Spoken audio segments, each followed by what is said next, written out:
Salam əziz izləyicilər. Bugünkü mövzumuz müxtəlif mühitlərdə elektrik cərəyanıdır. Müxtəlif mühitlər dedikdə metallar, elektrolitlər, yarımkeçiricilər, vakuum və qazlar nəzərdə tutulur. Gəlin metallar ilə başlayaq. Bunlardan sərbəst yük daşıyıcılar elektronlardan ibarətdir. Keçən dərsdən bizə məlumdur ki, naqilin müqaviməti xüsusi müqavimətdən, yəni naqilin növündən, naqilin uzunluğundan və naqilin inkəsinin sahəsindən asılıdır. Eyni zamanda naqilin müqaviməti temperaturdan da asılıdır. Metalları qızdırdıqda, temperaturu artırdıqda metal naqilin müqaviməti də artır.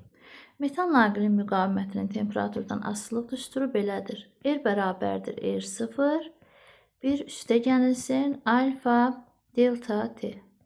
Buradakı R0, 0 dərəcə Selsi və yaxud 273 Kelvindəki müqavimətə bərabərdir. Burada alfa 0 müqavimətin temperatur əmsalıdır. Müqavimətin temperatur əmsalı yalnız naqilin materialından asılıdır. Delta T isə temperatur dəyişməsidir.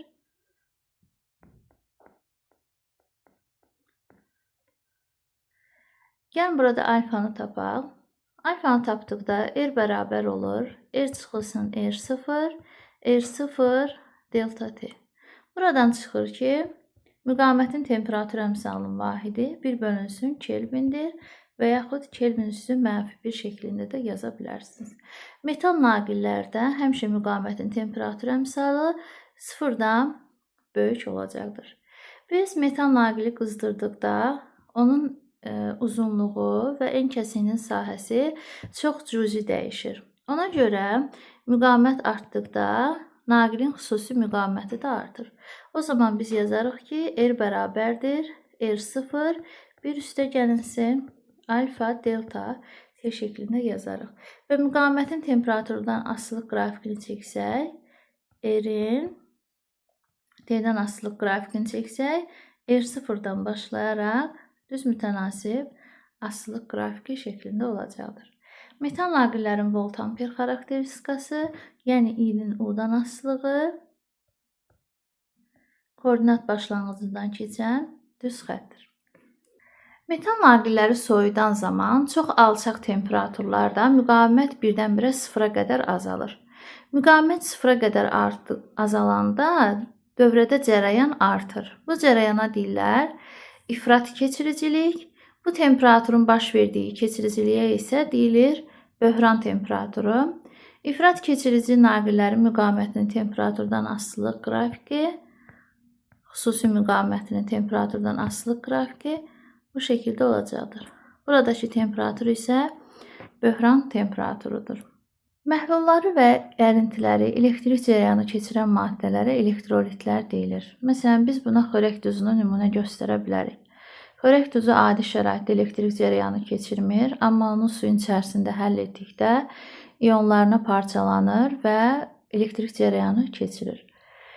Sudakı molekulların təsiri ilə elektrolitlərin molekullarının ayrı-ayrı ionlara parçalanması hadisəsinə elektrolitik dissosiasiya hadisəsi deyilir. Və burada ionlara parçalanan molekulların sayının ümumi molekulların sayına olan nisbəti isə dissosiasiya dərəcəsi adlanır. Dissosiasiya dərəcəsi asılıdır temperaturdan, məhlulun konsentrasiyasından və həlledicinin dielektrik nüfuzluğundan. Temperatur nə qədər yüksək olarsa, dissosiasiya dərəcəsi də bir o qədər artar. Şəkildə görürsünüz, mis xloridin parçalanma prosesi göstərilib. Mis xlor 2 ionlarına parçalanır. Bu zaman müsbət mis ionu yaranır və mənfi xlor ionu yaranır. Cərəyan mənbəyinin bildiyimiz kimi 2 qütbü var. Mənfi katod, müsbət anod. Bu zaman mənfi yüklü xlor ionları anoda tərəf hərəkət edirlər. Müsbət yüklü mis ionu isə katoda tərəf hərəkət edir. Bu zaman anodda birləşik olan elektrodların üzərində qabarcıqlar yaranır. Katoda birləşmiş elektrodun üzərində isə maddə yığılır. Elektrolitlərdən elektrik cərəyanı keçərkən elektrodlar üzərinə maddənin yığılması hadisəsi də elektroliz prosesi adlanır. Elektroliz prosesində ayrılan maddənin kütləsi M bərabərdir K2 düsturu ilə tapılır. Q-nün də əvvəlki dərslərdən bildiyimiz kimi Q bərabərdir I vurulsun T'dir. O zaman olur KIT. Buradakı K elektrokimyəvi ekvivalentdir. Tapsaq M bölünsün Q və yaxud da M bölünsün IT. Vahidini də çıxarsaq, kütlənin vahidi kiloqramdır, yükün vahidi isə kilondur. Burada bir xatırlatma eləmək istəyirəm. Xüsusi yük Q' bərabərdir Q bölünsün M'dir. Onun vahidi isə kilon bölünsün kiloqramdır. Bunlar bir-birinə qarışdırmayaq. Elektrokimyəvi ekvivalent asılıdır maddənin növündən və valentliyindən. Onun düsturu belədir.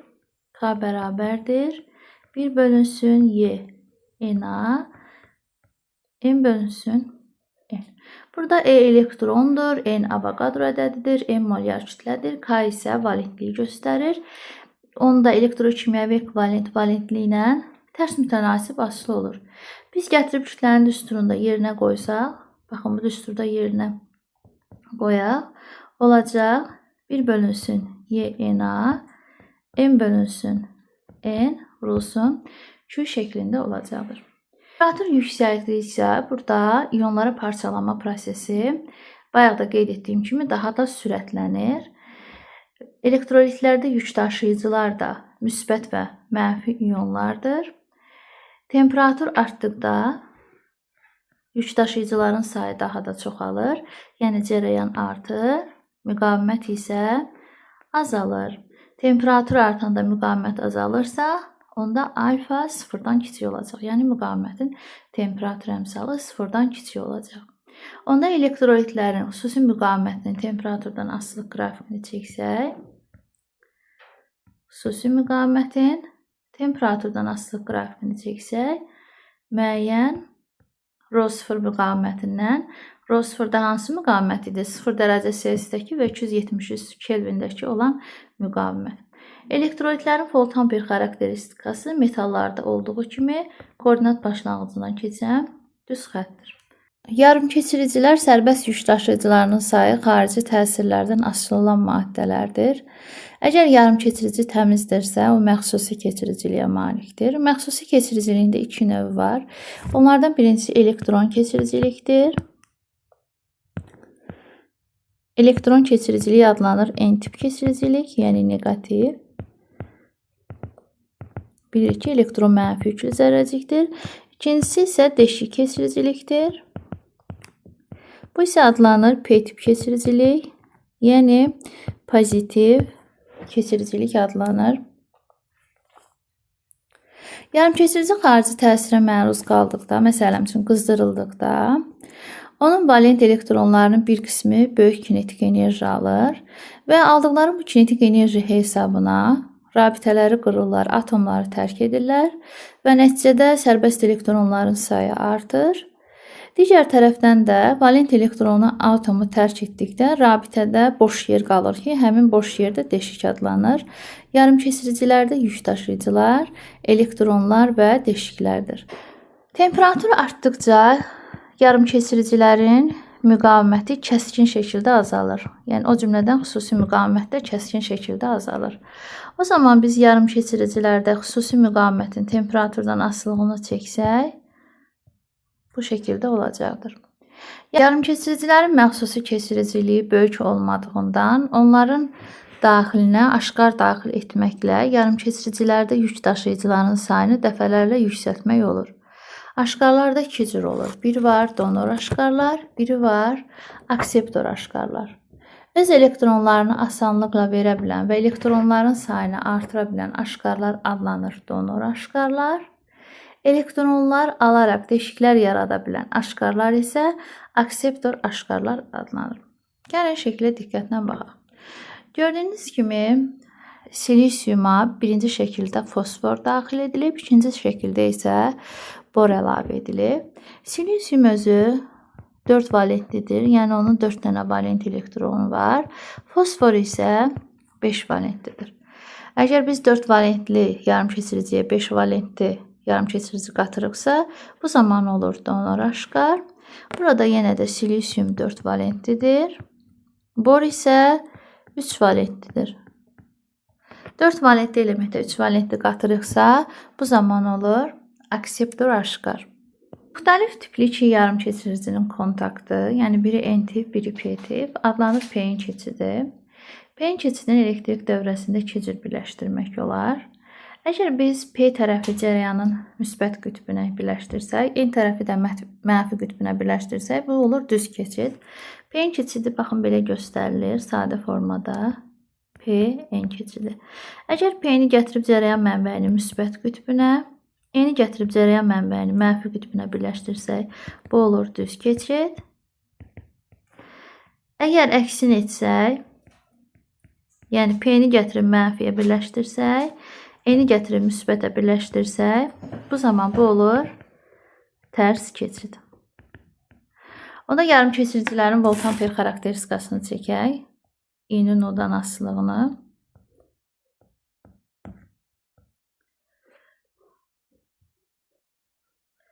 Bu olacaq düz keçid.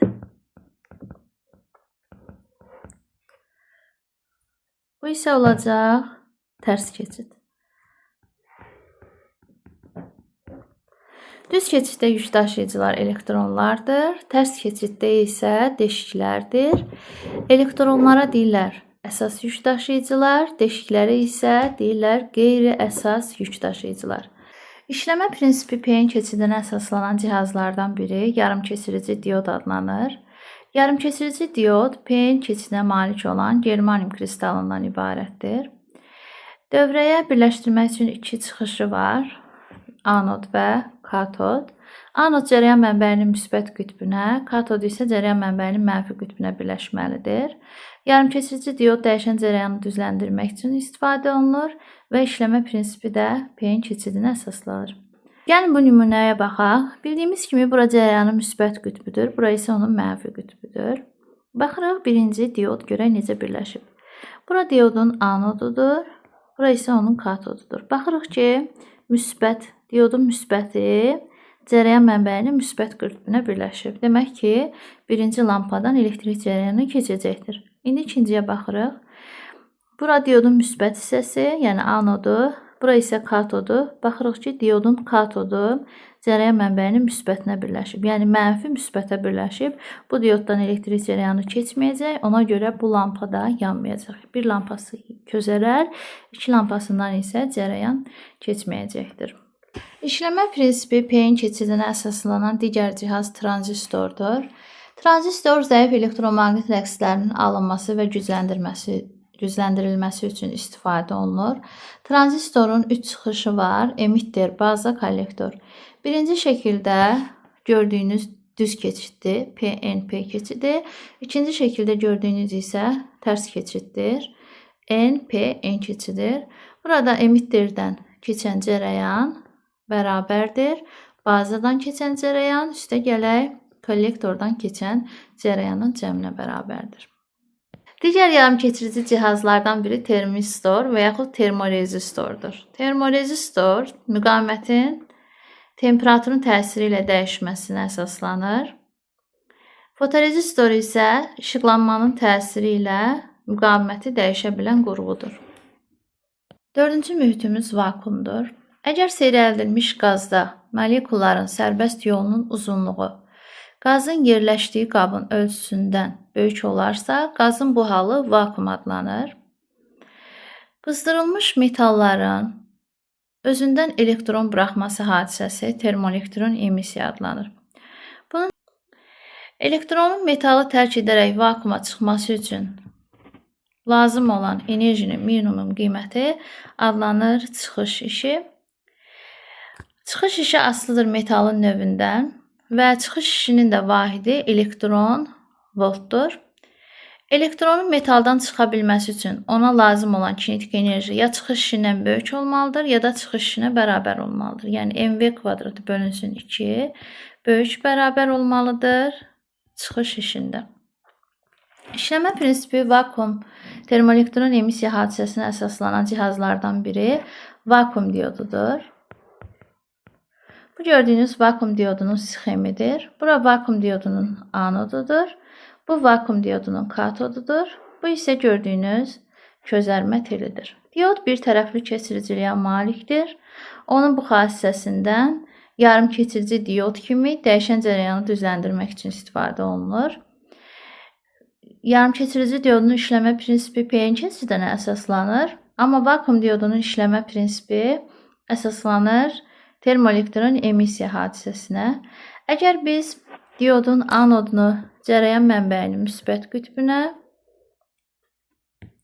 katodunu isə cərəyan mənbəyinin mənfi qütbünə birləşdirsək, o zaman bir tərəfli keçiricilik baş verəcək. Yəni katoddan elektronlar qopacaq və anoda doğru hərəkət edəcəklər.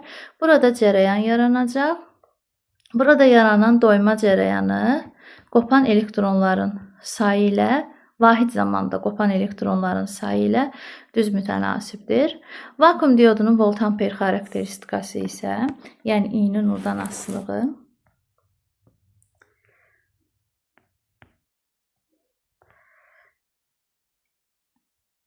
baxın bu formada olacaqdır. Bu cərəyana deyilir doyma cərəyanı. Termoelektron emissiya hadisəsinin tətbiq olunduğu cihazlardan biri də elektron şüa borusudur.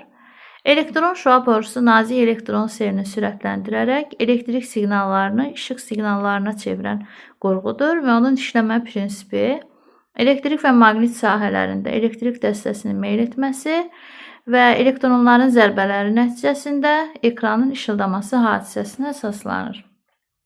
Adi şəraitdə qazlar demək olar ki, elektrik cərəyanı keçirmir, çünki onların atomları neytral şəkildədir. Amma ionlaşdırıcının təsiri olduqda, məsələn, ultrabənövşəyi şüalar, rentgen şüalar, kosmik şüalar yüksək temperatur nəticəsində qazlarda elektrik cərəyanı almaq mümkündür. Nə baş verir? Yüksək temperaturda neytral qaz atomları bir-biri ilə toqquşurlar. Nəticədə onlar öz elektronlarını itirirlər və müsbət iona çevrilirlər. Bu elektronlar da gedir digər neytral atomlara birləşir və nəticədə mənfi ion yaranır. Qazlarda elektrik cərəyanını yaradan olacaq elektronlar, müsbət ionlar və mənfi ionlar. Qazlarda elektrik cərəyanı keçməsi hadisəsi qaz boşalması adlanır. İki cür qaz boşalması var. Bunlardan biri qeyri-müstəqil qaz boşalmasıdır. İkincisi isə müstəqil qaz boşalmasıdır. Qeyri-müstəqil qaz boşalması ionlaşdırıcının təsiri ilə baş verən qaz boşalmasıdır. İonlaşdırıcının təsiri kəsildikdən sonra yenidən atomlar neytral vəziyyətə qayıdırlar. Bu proses adlanır rekombinasiya prosesi. Qeyri-müstəqil qaz boşalmasında doyma cərəyanı şiddəti I doyma bərabərdir Qn bölünsün T şəklində olacaqdır. Burada Q0 yazaq, yəni bir molekulun, bir zərrəciyin yükü T zamandır. E isə ionlaşdırıcının əmələ gətirdiyi elektron cütlərinin sayıdır. Qeyri-müstəqil boşalmada voltamper xarakteristikası, yəni I-nin U-dan asılılığı, baxın, bu şəkildə olacaqdır. İonlaşdırıcının təsiri olmadan baş verən qaz boşalması müstəqil qaz boşalması adlanır.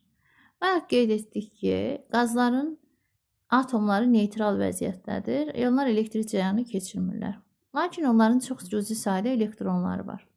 Güclü elektrik sahəsinin təsiri ilə həmin elektronlar sürətlənir. Digər atomlarla toqquşurlar, neytral atomlarla və həmin neytral atomları da ionlaşdırırlar. Nəticədə mənfi yüklü elektronlar cərəyan mənbəyinin müsbət qütbünə doğru hərəkət edir. Müsbət yüklü ionlar isə katoda tərəf hərəkət edirlər. Onlar katoda gedir zərbə ilə dəyirlər və katodun səthindən elektronların emissiyasına səbəb olurlar. Yəni elektronların qopma hadisəsinə səbəb olurlar. Bu hadisəyə də deyilir zərbi ionlaşması. Müstəqil qaz boşalması da zərbi ionlaşması və katodun səthindən elektronların emissiyası vasitəsilə baş verir. Müstəqil qaz boşalmasının 4 növü vardır. Birincisi alovsuz boşalmadır. İkincisi qığılcım. 3 voltaj boşalması və nəhayət dördüncü qövs boşalmasıdır. Müstəqil qaz boşalmasının voltamper xarakteristikasını da çəkək, yəni i-nin o-dan asılılığını çəksək, bu da müstəqil qaz boşalmasının voltamper xarakteristikası olacaqdır. Sağ olun, növbəti videolarımızda görüşərik.